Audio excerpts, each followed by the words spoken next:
Hi friends, welcome to JMC Food Recipes. இன்னைக்கு என்ன செய்ய போறோம்னா சிக்கன் கிரேவி.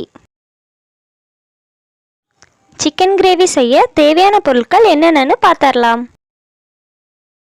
3 பெரிய வெங்காயம் கட் பண்ணி எடுத்து வச்சிருக்கேன். 3 தக்காளி கட் பண்ணி எடுத்து வச்சிருக்கேன். 1 ஸ்பூன் சோம்பு, 1 பீஸ் பட்டை, 3 கிராம்பு, பிரியாணி இலை 2, கொத்தமல்லி சிறிதளவு, கருவேப்பிலை சிறிதளவு, பூண்டு 50 கிராம், இஞ்சி 50 கிராம், ஒரு பெரிய வெங்காயம், 1/2 கிலோ சிக்கனை கழுவி எடுத்து வச்சுருக்கேன். இப்போ மிக்ஸி ஜாரில் எடுத்து வச்சுருக்க பூண்டை ஆட் பண்ணிக்கிறேன். இப்போ நம்ம எடுத்து வச்சுருக்க 50 கிராம் இஞ்சியை ஆட் பண்ணிக்கலாம். இது கூடயே ஒரு பெரிய வெங்காயத்தை கட் பண்ணி எடுத்து வச்சுருக்கேன், அதையும் ஆட் பண்ணிக்கிறேன். இதில் அரைக்கிறதுக்கு 1/4 டீஸ்பூன் ஜீரகம் ஆட் பண்ணிக்கிறேன். 1 டீஸ்பூன் சோம்பு ஆட் பண்ணிக்கிறேன். இதில் கொஞ்சமாக தண்ணி ஆட் பண்ணி நல்லா அரைச்சி எடுத்துக்கலாம். எல்லாத்தையும் நல்லா அரைச்சி எடுத்தாச்சு. அடுப்பில் ஒரு பாத்திரம் வச்சுக்கிறேன்.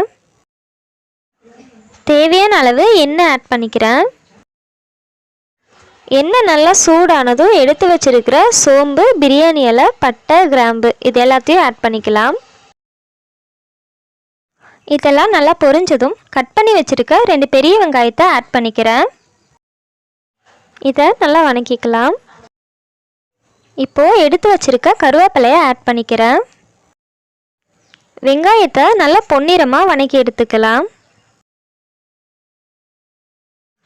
வெங்காயம் நல்லா வதங்கிடுச்சு. இப்போ நம்ம அரைச்சி வச்ச பேஸ்ட்டை இதில் ஆட் பண்ணிக்கலாம். இஞ்சி பூண்டு விழுதோட பச்சை வாசனை போகிற அளவு நல்லா வதக்கி எடுத்துக்கலாம்.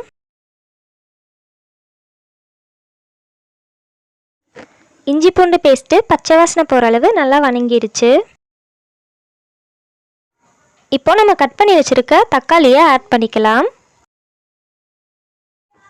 தக்காளி நல்லா மசிகிற அளவு வதக்கி எடுத்துக்கிறேன். தக்காளி நல்லா வதங்கிடுச்சு. இப்போ நம்ம கழுவி வச்சுருக்க சிக்கனை ஆட் பண்ணிக்கலாம். சிக்கனோட பச்சை வாசனை போகிறதுக்கு கொஞ்சமாக மஞ்சத்தூள் ஆட் பண்ணி நல்லா வதக்கிக்கலாம். சிக்கன் வதங்கும் போது தண்ணி விடும், அந்த தண்ணியில் வத்துற அளவு நல்லா வதக்கி எடுத்துக்கலாம். இது எந்த அளவுக்கு வதங்குதோ அந்தளவுக்கு நல்லா சாஃப்டாக இருக்கும். சிக்கன் எல்லாம் நல்லா வதங்கிடுச்சு. இப்போது மசாலா பொடிகளெல்லாம் ஆட் பண்ணிக்கலாம். 3 ஸ்பூன் சிக்கன் மசாலா,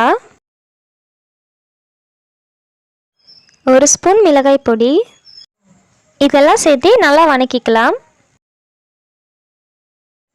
சிக்கனுக்கு தேவையான அளவு உப்பு ஆட் பண்ணிக்கிறேன். இது எல்லாத்தையும் கலந்து விட்டுக்கலாம். சிக்கன் வேகிறதுக்கு 1 டம்ளர் தண்ணி ஆட் பண்ணிக்கிறேன். தண்ணியெல்லாம் வத்துற அளவு வேக வச்சுக்கலாம்.